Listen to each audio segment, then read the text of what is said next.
What's your story? My name is Brittany Flippen, entrepreneur, personal trainer, mom, wife, and all.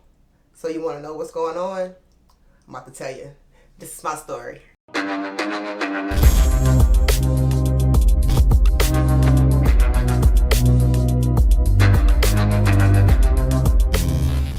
Okay, so tell the world actually, where are you from?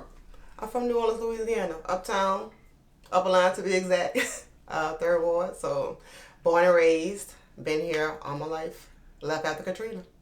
How was it like for yourself growing up uptown?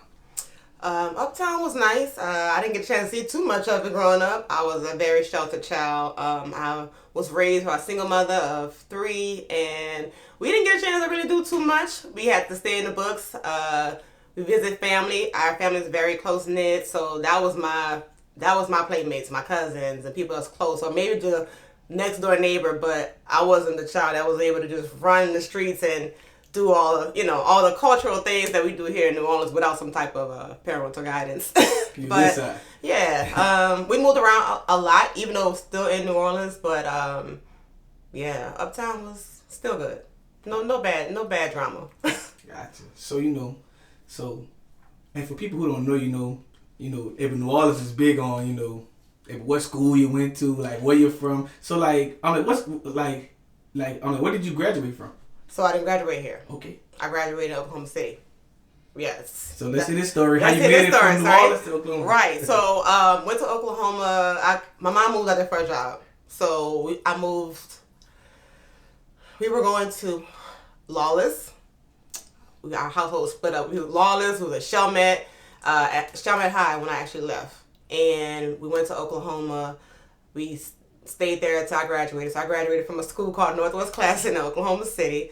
And then my first year of college at OU, I decided to move back home because Oklahoma just was not me. It was good, to make money and to really learn education-wise. But as far as cultural things and being close to family, I wanted to come back home. So as soon as I was an adult, I was able to leave. But I was only here for 3 months, and then Katrina happened. So I was right back out, and I moved to Atlanta.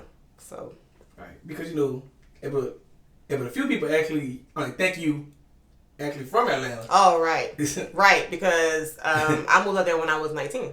Like I said, I was the first after my first year of college, moved to Atlanta, and I stayed for about 7 or 8 years. So I've been gone my whole early 20s.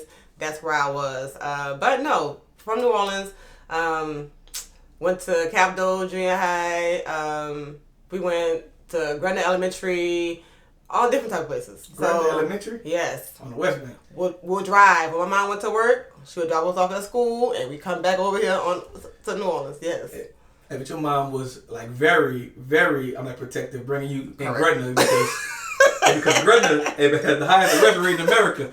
Listen, when we were growing up, it was not bad. I think compared to the schools that was around us, she just wasn't with it. Right. So I think it was safer for her to say, hey, if I'm going to work, I'm going to drop you and your brothers off, and then you can come home after school. Gotcha. So Hurricane Katrina hits. Yes. So, when you moved to Atlanta, what did you, start doing for us, career-wise? So I was still in school, and I got my degree in marketing and business. I actually got a job at a market research company. We did focus groups, and I worked there for about 3.5 years until I was laid off. And then that's when the money started coming, but it just wasn't in through corporate. Yes.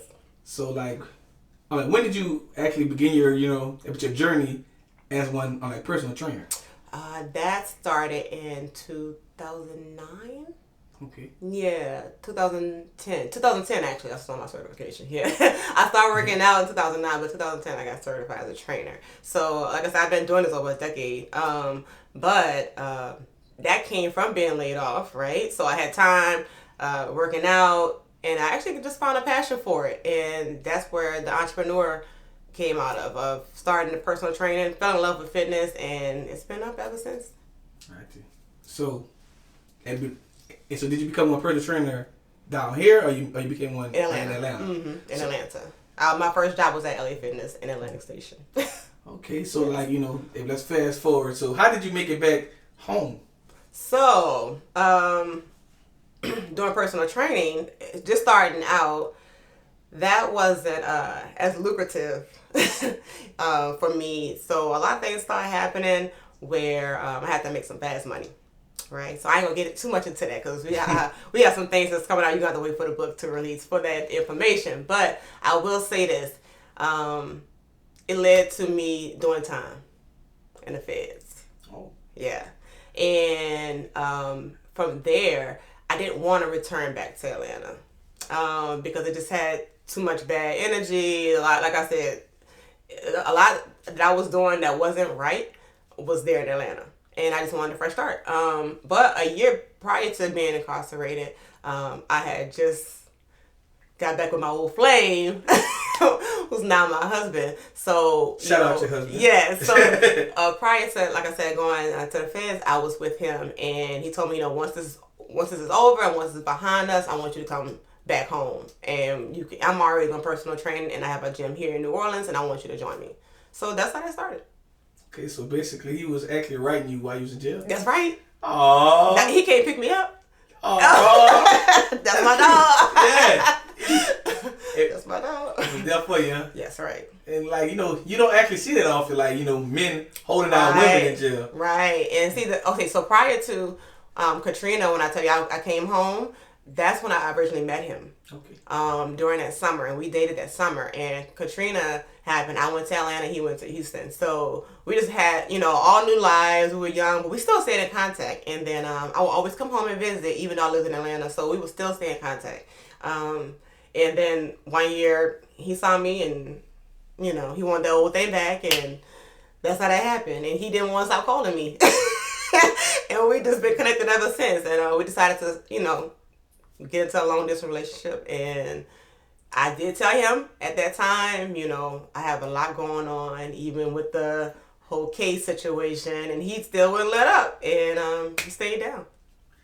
That's a very interesting story. Yeah. Like, people wouldn't even know that. And I'm like, man, go live your life. Go live your life. I got a lot going on. This ain't it. He was still like, nah, whatever you got going on, I'm going to ride it out with you. And we went to court, and he came to court and everything. And afterwards, he would call and be like, I'm going to a pool party on a Sunday. And I'm like, I'm in here.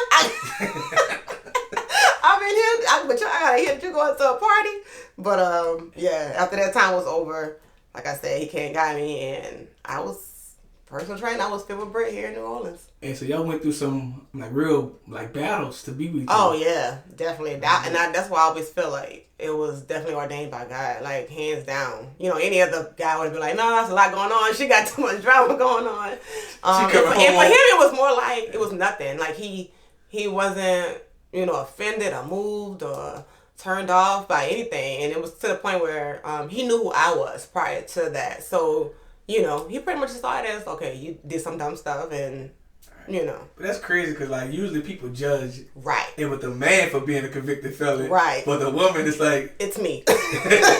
It's me. So I always tell him in our household, you got to keep your name clean because we can both be felons. Well, I'm going to say this, actually, before we go further, I'm going to give you, your flowers for going to jail and coming back home with a plan and actually executing it. Yes. And getting married. Yes. A lot of people still ain't even married. Listen. So in there, the good thing I will say, you are in there. I was in the feds, right? So of course everybody in there for some type of money, right?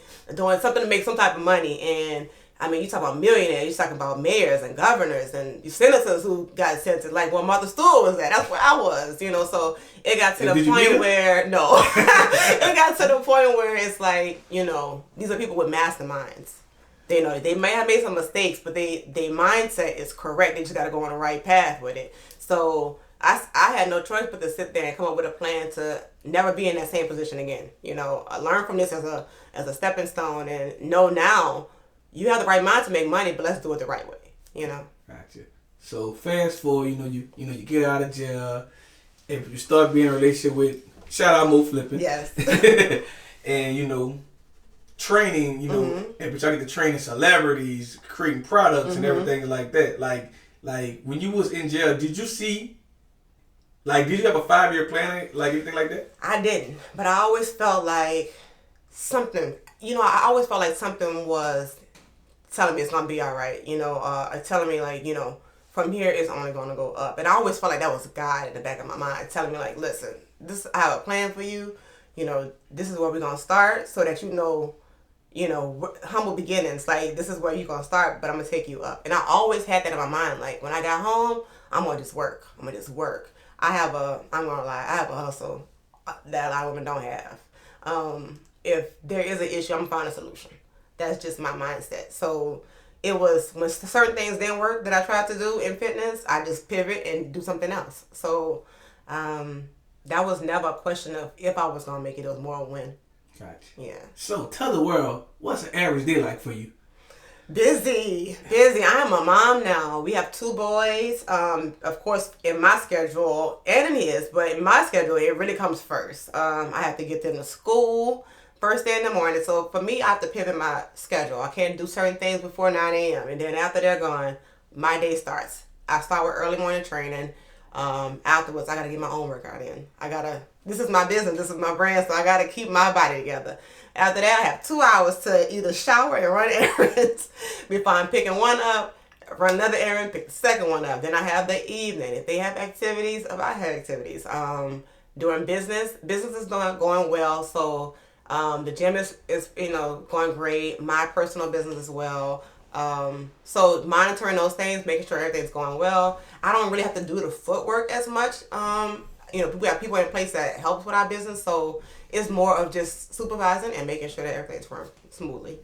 Gotcha. Yeah. So I just have this question, like, how do you wake up at 6, 7 a.m. and still find time to actually explore New Orleans, nightlife? Ooh, social life, yeah. So that is, it's still work. You don't get much sleep, but I will say, it's something that you have to do. I feel like if you're not on the scene or you're not in certain places, the people here, they will forget about you.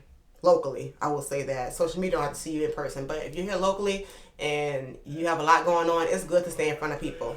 You have to stay in front of people, and I feel like it's best that you stay current. When current events are going on, make sure you're there. Make sure the people that spend money with you or that support your business see you every now and then. You don't have to be a socialite, but make sure that you're somewhere in their view. Gotcha.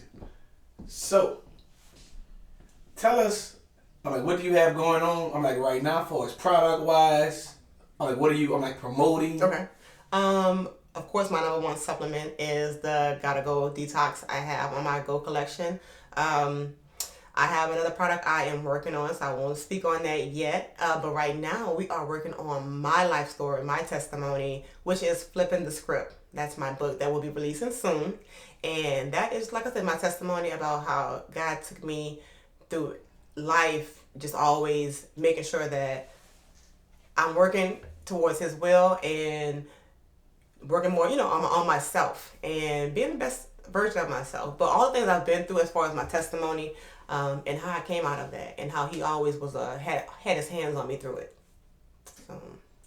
So promoting branding, your products and everything like that. So how did you meet the NFL legend Deion Sanders? Oh, that was through Instagram. Listen, social media is powerful. Deion posted about needing a detox one day, and so many people started tagging me under his post. So, I slid in the DM, asked him to provide an address, and I can just ship the product to him. And I didn't think he would, but he did. He responded with an address, and I overnighted that thing to him ASAP. Once he got it, he reached out and asked how can he contact me. We got on a Zoom call, and I walked him through how to use the product. And once he tried it, he loved it. He called me. He was like talking about how strong it was and how he kept going and how it made him feel. And I want to say after his first week of doing the detox, he lost 13 pounds. And he just said, you know what? You're a young Black sister. I want to bless your business. I want to tell everybody about it and let me know when you're ready. And listen, I was ready. So we did a Zoom and got on a IG Live, and that's how it was history. And ever since then, once we meet, or I've been to his birthday party and just been to the Jackson State game, it's always love. It's family. You know, it's a good connection to have with no strings attached. You know, and I love that about him. He's a great person. So I'm going to forever support everything he has. So that means you're going to be going to Colorado for so I already got the trip planned, yes. Yes, we'll It's be gonna out be there cold soon. out there. We'll be out there soon. We're going to have our jackets and It's not gonna be the same everything. weather. Snow boots and all. So gotcha. So being in like the personal training business world, being an entrepreneur for over 10 plus years, tell us what do you enjoy most about it. Tell us what do you actually dislike about it. Okay. It's definitely more pros than cons. So I would definitely say some pros would be making people feel good about themselves. It's already a struggle to get in a gym and get in front of people and really just be vulnerable with yourself. That's a struggle with diet, especially living here in New Orleans. So it's already hard enough. So when you can take that person from, looking a certain way physically and feeling a certain way to feeling better and looking better, when you see like how the smile on their face or just the look on their face when they see themselves, it makes you feel good as a person. To know that a lot of people are not on medication anymore because of your guidance and your education and fitness. So that's a great thing I love about it. It's making people feel better. Cons, the people that don't want to listen, that's the only thing about it. That's the struggle. And I wouldn't even say it's clients, it's family, it's a lot of people. A diet is the thing that a lot of people don't want to stick with. And I get it because we have our moments as well. So it's hard to just try to get people to stick to a diet, stick to a regimen, and get you some results. So that's all I want is results. So if you're not going to produce results, I'll be like, listen, just come when you're ready. Because if you're not ready to get on a diet, it's not it. It's not time. So tell us actually, what's next for you? So like I said, the book is releasing soon, April 8th. That is when Flipping the Script will be introduced to the world. I am working on a new product for my Go collection. And anything in fitness, I'm open to everything. So I definitely want to collab with a few more big influencers this year. So I'm working. So look out because it's coming. Gotcha. And I'm actually, before we leave, I gotta ask this question. Like, what's your advice to one young female that's watching this interview right now and like thinking about following in your footsteps? Be persistent and be consistent. So consistency is key, especially in fitness. A lot of people start and they may feel like they like working out, but you gotta understand a lot of people are not going to keep that same motivation every day. So your consistency is going to be number one. 2, how you treat people. Always leave a great impression with people. They come to you more than they see their family and friends. You gotta think about it. They come to you 3-4 times a week. So be that friend. Don't always think about being the strong military personal trainer and try to be intimidating. That's not what they're looking for. Be that friend because they're going to come to you and they're going to continue to come to you. So that's going to create longevity in your career. And also just keep working. Hustle. I'm always down with trying to out hustle the next person. So stay on your grind. Make great connections. Don't burn no bridges. And just stay consistent. It'll work out. You'll see the longevity. You'll see the revenue, everything. So just stay consistent.